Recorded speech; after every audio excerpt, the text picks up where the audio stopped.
생각이 요즘은 듭니다.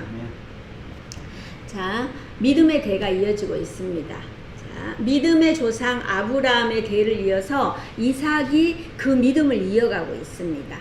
아브라함은 75세에 부름받아서 100세에 이삭을 낳습니다. 그리고 175세에 하나님께 부름을 받았습니다. 자, 아버지의 75년을 지켜본 이삭의 믿음이 지금 계속되고 있습니다. 아브라함에게는 하갈에게서 낳은 이스마엘도 있고요. 또 그드라에게서 낳은 아들들도 있지만 이들은 믿음을 이어가지는 않습니다. 자, 오직 믿음을 이어가는 것은 이삭뿐입니다. 자, 사실 창세기 50장까지 해서요, 족장의 이야기를 보면 이삭의 내용이 가장 짧아요. 하지만 이 짧음 속에 아브라함을 참 많이 닮았다는 사실을 알게 됩니다. 자, 1절 2절 우리가 같이 읽습니다. 시작. 아브라함 때에 첫 흉년이 들었더니 그 땅에 또 흉년이 들매 이삭이 그랄로 가서 블레셋 왕 아비멜렉에게 이르렀더니 여호와께서 이삭에게 나타나 이르시되 애굽으로 내려가지 말고 내가 내게 지시하는 땅에 거주하라. 아멘. 자, 아브라함의 때에 하나님께서 가라고 한 가나안 땅이면 얼마나 좋겠어요. 그러니까 이게 우리가 아브라함한테 하나님께서 가라 그래서 막 가서 풍족하고 좋고 막 이러면 얼마나 좋겠어요. 그러니까 여러분들도 그렇잖아요. 교회 이왕 다니면 막 큰 교회 가갖고 막 모두하고 그러면 되는데 이 작은 교회를 오게 하는 것도 다 하나님 이유가 있단 말이에요. 누가 가라고 안 해도 이렇게 그냥 혼자 발걸음으로 해서 이렇게 와서 혼자 있는데도 묵묵히 지켜주시는 이런 분들이 계시는 거예요. 여러분들은 하나님의 역사책에 정말 한 줄 딱 올라가 있을 거예요. 정말 믿음이 신실한 자라고. 아브라함도 마찬가지잖아요. 그냥 그렇고 그런 사람이었어요. 뭐 믿음이 대단히 있는 사람이 아니었는데도 하나님께서 작정하여 불러서 가라. 가나안 땅으로 가라. 그럼 얼마나 풍족하고 좋은 땅에 딱 갔으면 얼마나 좋겠어요. 근데 아브라함의 때도 흉년이 들어서 애굽으로 찾아갔던 것처럼 또 이삭에게도 또 흉년이 와서 또 당연히 아버지가 했던 것처럼 또 애굽으로 가고 있는 중인 거예요. 하지만 하나님께서는 애굽으로 내려가지 말고 내가 내게 지시한 땅에 거주하라고 합니다. 이 땅에 거주하며 많은 축복을 주시겠다고 합니다. 자, 우리도 그런 거예요. 여러분들이 큰 교회로 가지 않고 이곳에 있으면서 하나님께서 여기에서 이루실 일이 있단 말이에요. 그러니까 그거를 믿음으로 받으시면 돼요. 자, 사랑하는 동역자 여러분, 지금 여러분이 하고 있는 애굽이 있습니까? 그럼 과연 그 애굽은 어디입니까? 우리가 세상일 수도 있고요. 분냄일 수도 있고요. 또 물질에 대한 욕망일 수도 있습니다. 우리는 하나님 나라가 아닌 애굽으로 그 발걸음이 향하고 있지는 않는지 돌아봐야 합니다. 그러니까 우리가 항상 성경을 보면 그렇잖아요. 잘하는 건 다 내가 하는 거고 못하는 건 다 남이 하는 거 같잖아요. 근데 못하는 걸 나한테 적용을 해봐야 돼요. 그래야지 우리가 발전이 있거든요. 그러니까 성도는 하나님의 보호 아래 살아야 합니다. 성도는 하나님의 말씀에서 떠나서는 세상으로 향하는 순간 실족할 수밖에 없습니다. 하나님의 보호 아래, 하나님의 인도 아래 머무는 사람이 안전합니다. 우리는 아무리 어렵고 힘든 상황이 올지라도 절대 하나님의 말씀에서 벗어나면 안 됩니다. 자, 하나님의 말씀에 순종하면 엄청난 축복이 함께 합니다. 자, 3절 4절을 우리가 큰 소리로 같이 읽습니다. 시작. 이 땅에 거류하면 내가 너와 함께 있어 내게 복을 주고 내가 이 모든 땅을 너와 내 자손에게 주리라. 내가 내 아버지 아브라함에게 맹세한 것을 이루어 내 자손을 하늘의 별과 같이 번성하게 하며 이 모든 땅을 내 자손에게 주리니 내 자손으로 말미암아 천하 만민이 복을 받으리라. 아멘. 자, 우리는 이런 복을 받아야 돼요. 우리가 사실 이런 복 하면은 사람들이 무슨 맨날 목사님이 돼서 복 받고 뭐 이런 것만 이야기한다는데 저는 우리 교회 성도님들이 다 복을 받았으면 좋겠어요. 제가 어떤 분을 보니까는 마이크를 잡자마자 저는 하나님을 모르는 사람하고 같이 사업하기 싫습니다 이러면서 저는 저랑 같이 사업하시는 분들이 다 하나님 믿는 사람이었으면 좋겠습니다 이렇게 하는 걸 보면서 아 맞다 저렇게 우리가 선포할 수 있는 사람이었으면 좋겠다 그런 생각이 들었어요. 그러니까 우리가 이런 복을 받아야 돼요. 저는 우리 교회 성도님들이 다 이런 복을 받기를 소원합니다. 아멘. 자, 하나님의 말씀을 듣고 순종합니다. 듣고 끝나는 것이 아니라 듣고 순종합니다. 우리에게는 순종이 있어야 합니다. 하나님께서는 아브라함에게 주시기로 한 복을 이삭이 다 받아 누릴 수 있겠다고 이야기합니다. 이 모든 것은 그냥 받을 수 있는 것이 아닙니다. 듣고 순종하였을 때 이 복을 받을 수 있습니다. 자, 5절을 보면은 이는 아브라함이 내 말을 순종하고 내 명령과 내 계명과 내 율례와 내 법도를 지켰음이라 하시니라. 아멘. 그냥 주는 게 아니에요. 아브라함이 순종하였기 때문에 하나님 그 복을 받는 거예요. 하나님 주시는 그 복을 받는 거예요. 자, 그러니까 순종과 명령과 계명과 율례와 법도를 지키면 하나님께서 주십니다. 우리는 무작정 기다린다고 되는 게 아니고요. 무작정 기도만 한다고 되는 것이 아니라 말씀을 붙들고 그 말씀에 순종하면 역사가 일어납니다. 자, 6절 이삭이 그랄에 거주하였더니 아멘. 이삭은 그 흉년에 애굽에 가고 싶어요, 사실. 하지만 그랄에 거주하는 순종을 합니다. 하지만 우리가 온전히 하나님을 바라보지 못하면 항상 빈틈이 있어요. 애굽으로 완전히 들어가진 않았지만 애굽과 가깝습니다. 아브라함의 수치를 아들도 반복하게 됩니다. 자, 7절 보면요. 그곳 사람들이 그의 아내에 대하여 물으매 그가 말하기를 그는 내 누이라 하였으니 리브가는 보기에 아름다움으로 그곳 백성이 리브가로 말미암아 자기를 죽일까 하여 그는 내 아내라 하기를 두려워함이었더라. 아멘. 자, 하나님께 순종하면 끝까지 순종해야 되는데 우리는 인간이 언제나 죄성이 있어요. 그러니까 우리가 뭐 들으면은 뭐 맨날 목사님은 죄 그러나 난 죄 하나도 없는데 죄 없으십니까? 맞습니다. 아무리 깨끗하고 아무리 죄를 안 짓는다 해도 우리는 죄성이 있어요. 그렇기 때문에 죄로 뭐 돌아가는 거예요, 자꾸만. 근데 여기도 마찬가지예요. 그냥 뭐 순종했으면 끝까지 순종하면 되는데 또 가기는 순종하기는 순종해요. 여기 눌러 있어라 그래서 눌러 있었어요. 근데 또 자기 소견에 오른 대로 아버지가 했던 그거를 다시 답습하는 거예요. 자기 와이프를 뭐라 그래요? 내 누이다. 내 목숨이 이게 잘못될까 싶어갖고 내 누이다.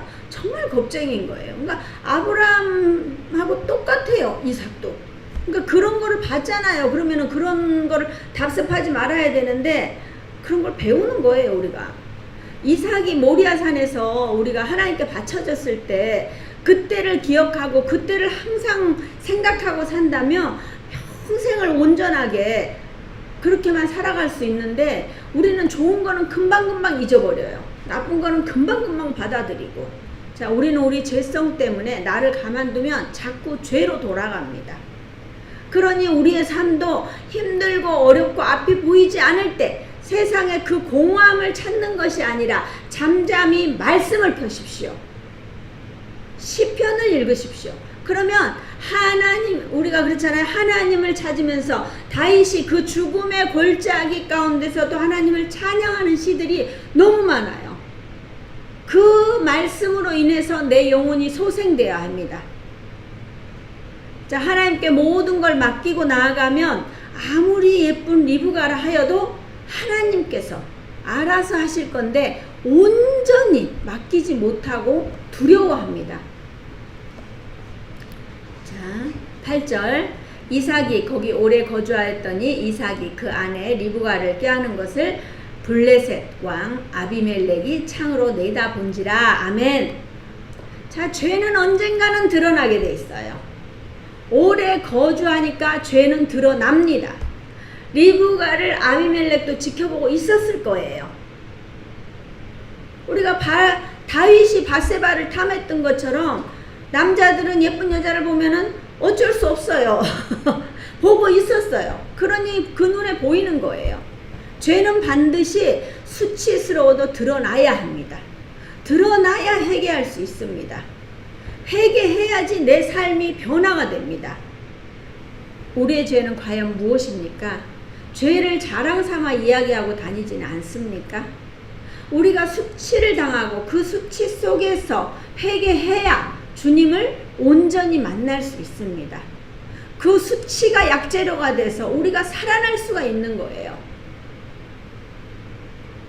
자, 9절에서 11절.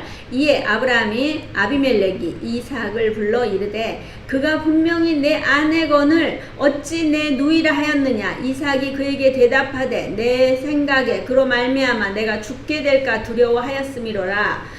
아비멜렉이 이르되 내가 어찌 우리에게 이렇게 행하였느냐. 백성 중 하나가 내 아내와 동침할 뻔하였도다. 내가 죄를 우리에게 입혔으리라. 아비멜렉이 이에 모든 백성에게 명하여 이르되 이 사람이나 그의 아내를 범하는 자는 죽이리라 하였더라. 아멘. 자, 얼마나 마음을 졸였겠어요. 얼마나 마음을 졸이면서 이삭이 살았겠어요. 누이라고 하면 그 주위에서 탐하는 남자들이 얼마나 많았겠어요. 하지만 모든 것이 드러나고 누이라는 것도 알게 되어 이게 누이가 아니라는 것도 알게 되고 모든 죄가 드러나는 상황이에요. 자신의 거짓말로 다른 사람이 어떻게 해요? 죄를 지을 뻔했어요. 우리 거짓말로 다른 사람이 피해를 보지 않거나 그러면 얼마나 좋겠어요. 근데 이게 다른 사람이 내 거짓말로 인해서 죄를 지을 뻔했단 말이에요. 자, 아비멜렉은 정확히 선포합니다. 우리는 하나님의 일은 정말 이렇게 대단합니다. 그냥 저 여자 탐하지 마라 이 정도가 아니라 한 남자의 아내니까 그를 아무리 예뻐도 범하지 말라고 하는데 이게 그냥 범하지 말아라 이게 아니라 죽이겠다고, 죽음으로 대신하겠다고 확고하게 결론을 짓습니다. 하나님의 일은 마찬가지입니다. 사업도 그렇고요. 내가 하는 일도 그렇고요. 내가 무엇을 내게 있는 그 어려움도 그렇고요. 우리가 하나님께 맡기고 가고 하나님의 방법대로 구하고 가잖아요. 그러면은 정확하고 선명합니다.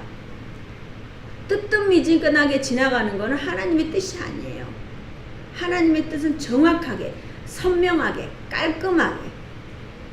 자, 아브라함의 때는 어떻게 해요? 초자연적인 역사인 꿈으로 보여주셨어요. 그래서 꿈으로 알게 됐잖아요. 근데 이삭의 일에는 그냥 일상 속에서 보여주는 거예요. 우리가 죄가 드러나고 나면 자유할 수 있습니다. 이제 이삭이 자유로우니까 이 자유함 속에서 이 목축이 아닌 농사를 짓습니다. 자, 볼게요. 이삭이 12절 13절 이삭이 그 땅에서 농사하여 그 해에 100배나 얻었고 여호와께서 복을 주심으로 그 사람이 창대하고 왕성하여 마침내 거부가 되어 아멘. 아내를 누이라고 속이면서 얼마나 벌벌벌 떨고 살았겠습니까? 근데 그거에서 자유하니까 하나님이 풀어지는 은혜가 있어요. 사실 이삭은 목축업을 하는 유목민이잖아요. 농사를 한 번도 지어본 적이 없어요. 정착 생활을 하지 않아요. 다니면서 그 풀을 찾아서 움직이는 장막 생활을 하는 사람이에요. 이 사람들은. 그러는데 농사를 해본 적도 없잖아요. 어떤 분이 그러더라고요. 농사를 배우기 위해서 농대를 가야 된다고 그러시더라고요. 근데 어떻게 해요? 우리가 농사를 지으려면 그 동네 할머니 할아버지를 또 만나봐야 되고 그러면 그렇게 뭐 소출이 많겠어요? 그냥 뭐 배나 되었더라 이러면 그럴 수 있겠다 이러는데 어떻게 해요? 처음 농사를 짓는 이삭에게 100배를 얻었다고 합니다. 100배, 10배도 아니고 100배. 100배의 우리가 축복이 우리 성도님들에게도 있기를 소원합니다. 아멘. 아멘. 자, 이는 하나님께서 복 주시기로 작정을 하셨기 때문이에요. 어떻게 이런 속주를 얻을 수가 있어요? 10배도 아니고 100배. 여호와께서 복을 주시기로 작정을 하시니까 창대하고 왕성하고 마침내 거부가 되는 은혜를 얻습니다. 자, 사랑하는 동역자 여러분, 여러분은 지금 이런 복을 받기를 원하십니까? 자, 그렇다면 말씀에 순종하십시오. 이 말씀을 들었으면 내 삶에 적용해야 합니다. 우리는 문화센터에 놀러 나온 사람이 아니에요. 어제도 제가 어떤 분하고 통화를 하는데요. 저는 이제 계속 이렇게 상담 전화를 하고 이렇게 하다 보니까 이렇게 영적인 거에 대해서도 연락이 오는 거예요. 근데 이제 그분이 막 속에서 막 아무 일도 없는데 끌어오는 막 분이 올라오는 거예요. 그래서 왜 그런 거 있잖아요. 누구 하나 걸리기만 걸려봐라. 알아요? 누구 하나 걸리기만 걸려봐라. 내가 오늘 한 방 싸워야지. 그럴 수 있잖아요. 근데 그걸 다 내려놓고 모든 걸 내려놓고 잠잠히 뭐 일을 해야 되니까 뭐 그래도 자기가 그냥 뭐 문 닫고 들어가서 골방에 기도할 수는 없지만 잠잠히 자기 안에서 기도를 했대요. 그러니까 한 15분 20분 정도 이렇게 하고 나니까 자기가 쫙 내려가더래요. 그 영적인 거거든요. 여러분들 그런 때 없으세요? 그냥 아무 이유 없이 막 분이 일어나고 이거 도대체 그럴 때는 물어봐야 돼요. 주님, 제가 왜 그렇습니까? 주님, 내 마음을 들여봐 주세요. 그러면서 이 분이 올라오는 걸 내려야지 한번 누구 하나 걸리기만 걸려봐라 이게 아니고요. 그러니까 우리는 이 영적인 부분을 제대로 알아야 돼요. 그래서 결국은 이렇게 기도하다 보니까 입 닫고 기도하고 그러면서 본인이 그러니까 결국은 그거에 대해서 이제 그분이 어떻게 해서 했냐고 그랬더니 이분이 그러시는 거예요. 너무 많은 불평이 있고 너무 힘들고 그 불평을 불평으로 하지 않고 하나님 이것도 감사합니다. 돈 없는 것도 감사합니다. 애들이 말 안 듣는 것도 감사합니다. 이것도 감사합니다. 이것도 이거는 우리가 감사할 일이 아니라 화나는 일이었는데 그것 또한 감사로 받으니까는 이게 잠잠해지는 거예요. 우리가 악한 영이나 우리 안에 있는 어떤 어둠의 세력들은요, 감사나 기도에 완전히 꼬리를 내릴 수밖에 없어요. 우리는 그렇기 때문에 우리의 언어도 중요하고요. 막 소리 지르고 이러면요, 거기에서 우리의 분이 올라와요. 그러니까 우리를 잘 처리하셔야 됩니다. 자, 10절에서 16절 보면 양과 소가 떼를 이루고 종이 심히 많음으로 블레셋 사람이 그를 시기하여 그 아버지 아브라함 때에 그 아버지의 종들이 판 모든 우물을 막고 흙을 메웠더라. 아비멜렉이 이삭에게 이르되 내가 우리보다 크게 강성한 즉 우리를 떠나라. 아멘. 자, 영적 전쟁은 내가 잘 되면 일어나요. 우리가 내가 뭐 볼품없고 그냥 그러면요, 영적 전쟁 안 일어납니다. 정말 내가 별 볼 일 없는 사람은 누가 이렇게 브레이크도 걸지 않습니다. 그래서 믿음이 없으면 누구도 우리를 힘들게 하지 않아요. 근데 내가 뭔가 내가 뭔가 믿음으로 하려고 하면 방해가 있다. 그럼 내가 믿음이 좀 자랐구나. 내가 좀 이렇게 좀 있는 사람이구나. 내가 성공한 사람이구나. 이렇게 생각하고 이게 교만한 게 아니라 그럴수록 겸손해야 돼요. 우리가 왜 그런 거 있잖아요. 내가 막 은혜 받아갖고 내가 헌금을 좀 하려고 이랬는데 헌금하러 가기 전에 막 벌써 있잖아요. 어디서 펑 터트려. 주일에 가서 헌금하려고 그랬는데 막 금요일날 뭔가 펑 터트려져갖고 금요일날 거기다 다 꼬라박고 나니까 헌금 못하게 하고. 왜 그런 거 있잖아요. 오늘은 내가 막 가서 기도 좀 해봐야지 이러면서 오늘은 막 내가 처음으로 가서 기도 좀 해봐야지 이랬는데 무슨 일이 펑 터지고 이런 일이 얼마나 많은지 몰라요. 그러니까 선포해야 돼요. 하나님, 내가 오늘 기도하고 하기를 소원합니다. 하나님, 제가 이 헌금을 반드시 하기를 선포야, 선포. 사업도 마찬가지. 뭘 하다 보면 안 되잖아요. 그러면 선포해야 돼요. 하나님, 이걸 시작하게 하였으니 하나님 이게 쭉 잘 되는 은혜가 있을 줄 믿습니다. 선포하셔야 돼요. 자, 믿음의 결단을 하고 그 믿음이 아무리 흔들린다 해도 굳건하지 못하면 또 무너집니다. 우리는 그런 존재입니다. 하지만 이삭은 하나님의 말씀, 약속의 말씀이 있으니까 넘어가는 은혜가 있습니다. 자, 17절에서 20절.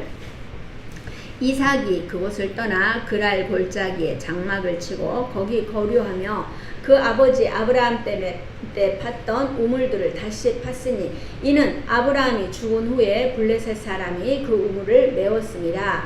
이삭이 그 우물들을 때 이름을 그의 아버지가 부르던 이름으로 불렀더라. 이삭의 종들이 골짜기를 파서 샘 근원을 얻었더니 그랄 목자들이 이삭의 목자와 다투어 이르되 이 물은 우리의 것이라 하매 이삭이 그 다툼으로 말미암아 그 우물 이름을 에색이라 하였으며. 아멘. 이삭은 다투지 않아요. 아버지 아브라함이 팠으나 그 메웠던 것을 다시 파서 물이 나오는 거예요. 우물이 없다는 것은 금방 죽는 거나 마찬가지예요. 네게브 사막 근처라서요. 물이 없으면 이삭에게 딸린 모든 식구들은 죽게 됩니다. 우리 위에서 보면은요. 양과 소떼들이 많을 뿐만이 아니라 종들도 많다고 그래요. 이들이 모두 물을 먹으려면요. 남의 우물에서 얻어먹을 수는 없어요. 그렇기 때문에 우물을 갖고 싸우는 거예요. 또 우물은 아무데나 판다고 물이 나오는 것이 아니에요. 그러니까 영성이 있는 아버지가 팠던 우물을 다시 이삭이 파게 되는 거예요. 우리의 믿음도 마찬가지입니다. 믿음 있는 사람과 가까이 있으면 나의 믿음도 함께 자라가요. 에색이라는 우물은 다툼이라는 뜻이에요. 이 다툼이 있는 우물이지만 믿음이 있는 이삭에게는 양보의 대상이에요. 자, 21절 22절. 또 다른 우물을 팠더니 그들이 또 다툼으로 그 이름을 신나라 하였으며 이삭이 거기에서 옮겨 다른 우물을 팠더니 그들이 다투지 아니하였으므로 그 이름을 르호봇이라 하여 이르되 이제는 여호와께서 우리를 위하여 넓게 하셨으니 이 땅에서 우리가 번성하리로다 하였더라. 아멘. 자, 신나라는 우물의 이름은 대적하다입니다. 다툼이지만 다투지 않습니다. 한 사람이 양보하면 다툼이 일어나지 않습니다. 대적해서 빼앗기지 않아야 하는데 하나님의 사람 한 사람이 양보하니까 대적할 필요가 없습니다. 이삭의 약속의 말씀이 있기에 모든 것을 양보해도 믿는 구석이 있습니다. 다시 또 우물을 팝니다. 자, 이는 장소가 넓음이라는 이 르호봇입니다. 우리는 이삭처럼 살고 계십니까? 아니면 블레셋 사람들처럼 살고 있습니까? 내가 분쟁의 아이콘입니까? 아니면 양보의 아이콘입니까? 내가 가는 곳마다 분쟁만 무성합니까? 아니면 선한 영향력으로 하나가 됩니까? 자, 우리가 온전한 하나님의 자녀라면 우리는 선한 영향력으로 하나가 되게 하여야 합니다. 이삭은 하나님의 말씀을 듣고 순종하였기 때문에 그 어떤 것도 내어놓을 수 있습니다. 자, 사랑하는 동역자 여러분, 오늘 이삭의 믿음을 보았습니다. 여러분은 이 말씀으로 무엇을 느끼십니까? 우리 안에 말씀이 있으면 풍성할 수 있습니다. 우리 안에 말씀이 있으면 양보할 수 있습니다. 아멘.